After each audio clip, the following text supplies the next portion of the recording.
Jal Jeevan machine అనే కేంద్ర ప్రభుత్వ నిధులు చాలా సమృద్ధిగా ఉన్నాయి. అయితే కేవలం రాష్ట్ర ప్రభుత్వం యొక్క నిర్లక్ష్యం. ఈ నిర్లక్ష్యం వల్ల ఇక్కడ జనం సతమతమవుతున్నారు సార్. అరగంట కరవాడని ఒక గ్రామానికి వెళ్ళాను నేను. 10 రోజులకు ఒక్కసారి అరగంట నీళ్లు వస్తాయి.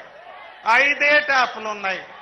3000 మంది జనం ఎలాగా ఈ నీటితో ఇక్కడ జనం బతుకుతారు? సార్, తప్పనిసరిగా ఈ విషయాన్ని మన సంకీర్ణ ప్రభుత్వం మీ హయాంలో ఈ ప్రాబ్లం సాల్వ్ చేయాల్సిన అవసరం ఉంది సార్. అలాగే ఇక్కడ ఏ సమస్యనా ఇలాగే ఉంది. ఏటుకట్ల పరిస్థితి బాగాలేదు, రోడ్ల పరిస్థితి బాగాలేదు, కాలువల పరిస్థితి బాగాలేదు.